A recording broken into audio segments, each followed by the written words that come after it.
All right, let's just jump right in. If you grew up in the 80s, I bet I know what song is playing in your head right now. That iconic synth theme. We're talking about a show that wasn't just a hit, it was an absolute phenomenon. It bottled up all the tech optimism of the decade and gave us a peek at a future that honestly we're only just starting to catch up to. This is the story of Knight Rider. I mean, come on. Chills, right? That one line, that's all it took to set the stage for everything that was to come. You knew you were in for mystery, for action, and for a hero who played by a totally different set of rules. It was this perfect invitation, wasn't it? A world where one man and, well, one car could actually make a difference.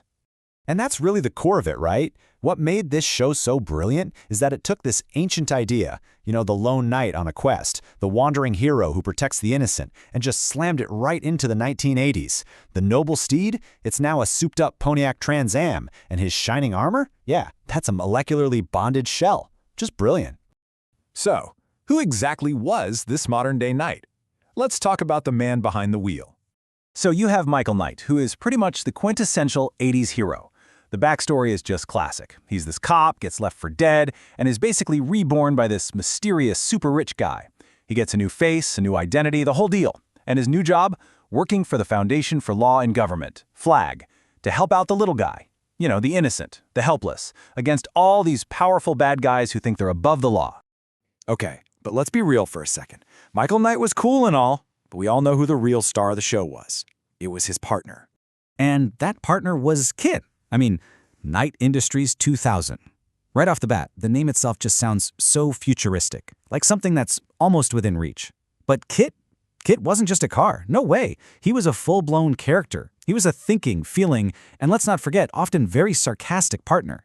You could almost say he was the brains to Michael's brawn, or the calm, cool logic to Michael's gut feelings.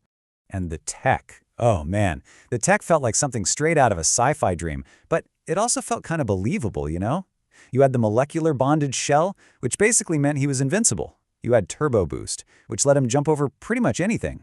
And then you had that scanner, that sweeping red light. That wasn't just for looks, oh no. That was KITT's eye. It was this constant visual reminder that this machine was alive, aware, and always, always ready to go. But it wasn't just about the man in the car. The show itself had this whole vibe, a look and feel that was every bit as iconic as KITT himself.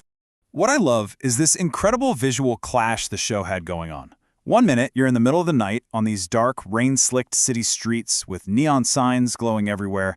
It had this really gritty, almost detective movie feel. And then, boom, the next scene, it's bright daylight, you're cruising down a sun-baked highway lined with those classic Art Deco buildings.